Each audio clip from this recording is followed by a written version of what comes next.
Cécile Michel, vous êtes jugée d'être fière d'être esthéticienne. Que plaidez-vous? Coupable, absolument coupable.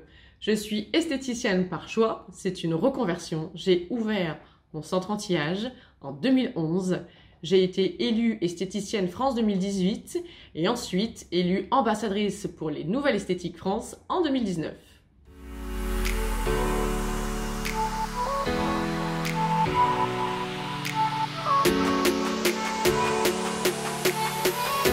Artlist.io. Bienvenue au Centre Médiage. Allez, venez avec moi, je vais vous expliquer pourquoi je suis fière d'être esthéticienne. Cécile Michel, bonjour. Aujourd'hui, nous faisons cette vidéo pour le magazine Les Nouvelles Esthétiques. Si je vous dis fière d'être esthéticienne, qu'est-ce que cela vous évoque? Une philosophie depuis toujours. Moi, j'ai commencé l'esthétique en 2003 et ça a toujours été une fierté d'être esthéticienne. D'ailleurs, j'ai très vite mis des hashtags fière d'être esthéticienne dans mes publications parce que je voyais bien que l'esthétique avait besoin de retrouver ses lettres de noblesse, sa fierté, beaucoup plus d'estime et beaucoup plus de reconnaissance. Moi, je suis fière d'être esthéticienne parce qu'au jour d'aujourd'hui, être esthéticienne, on est multi-casquette. C'est pas juste bonjour madame, on fait une épilation, on fait des ongles, merci madame, au revoir, bonne journée. C'est fini, c'est un temps tellement révolu. Être esthéticienne, c'est déjà être chef d'entreprise, ou en tout cas d'avoir des responsabilités quand on est salarié, c'est d'accueillir, c'est en effet de placer des rendez-vous. Mais quel rendez-vous? Il faut choisir les soins, il faut choisir sa marque, il faut avoir des connaissances sur la peau, il faut avoir des connaissances techniques, il faut avoir des connaissances sur les ongles, il faut avoir des connaissances sur la phase de pouce du poil. Enfin, c'est incroyable les connaissances qu'il faut avoir quand on est esthéticienne. Moi-même, je le vois, là j'ai ouvert ce centre-là en 2011, eh bien c'est des technologies, de la radiofréquence, de la LED, le microneedling, la stimulation cellulaire avancée avec ACS, la cryolipolyse, ça s'invente pas. Il faut apprendre, il faut comprendre comment la technologie elle fonctionne, comment le corps et le visage fonctionnent en termes de physiologie, c'est quoi les altérations, c'est quoi les taches, c'est quoi les rides et comment je les traite. Et puis avec tous ces outils-là, on va proposer des protocoles, de la consultation. Quand vous rentrez maintenant dans les instituts, et en l'occurrence moi dans mon centre, chaque rendez-vous, le premier rendez-vous, c'est une consultation, c'est un diagnostic. Et là j'ai un skin analyseur, je vais pouvoir faire des photos en gros plan, précises de la peau de la cliente, et puis lui expliquer, vous voyez ce qu'on voit là, ça induit telle chose au niveau de votre peau, comment on peut y répondre, est-ce qu'on peut y répondre? Et ça, une esthéticienne aujourd'hui, elle est dans la capacité de le faire. Donc être fière d'être esthéticienne, mais c'est facile. Finalement, dans notre quotidien, on peut être fier, on peut être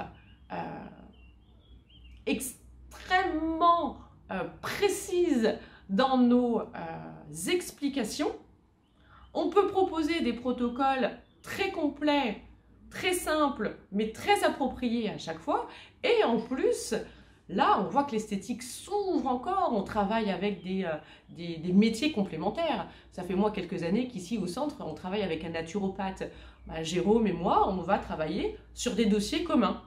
Voilà, j'ai une cliente ou un client qui veut une prise en charge globale anti-âge. Eh bien, Jérôme, il va amener son expertise alimentation et micronutrition. Moi, mon expertise au niveau des protocoles dans le centre, à la maison, la consultation, pourquoi tel produit, pas celui-ci. Voilà, on va commencer 3 mois comme ça, on va voir ce qui se passe et puis au bout d'un mois, on verra si on change le protocole. Et bien tout ça, ça ne s'invente pas. Donc, on va pouvoir ramener des expertises de métiers différents qui viennent enrichir notre métier d'esthéticienne. Au jour d'aujourd'hui, une esthéticienne, elle a une avenue devant elle. On peut se former à tout, en tout, et enrichir encore notre profession. Voilà, et c'est pour ça d'ailleurs que moi, dès 2017, j'ai créé Médiage Formation parce que j'avais vraiment à cœur d'apporter à cette profession et d'apporter à mes collègues, à mes consoeurs, cette fierté d'être esthéticienne et de leur dire, mais regardez les filles, tout ce qu'on peut faire en esthétique, on a encore des tonnes de choses à apporter, à offrir, et donc on fait des formations sur l'approfondissement de la peau, sur les technologies, avec de la nutrition et de la micronutrition aussi, pour avoir déjà une certaine aisance à discuter de ça et comprendre que les éléments extérieurs, ils peuvent nous aider à traiter de façon plus globale notre client ou notre client.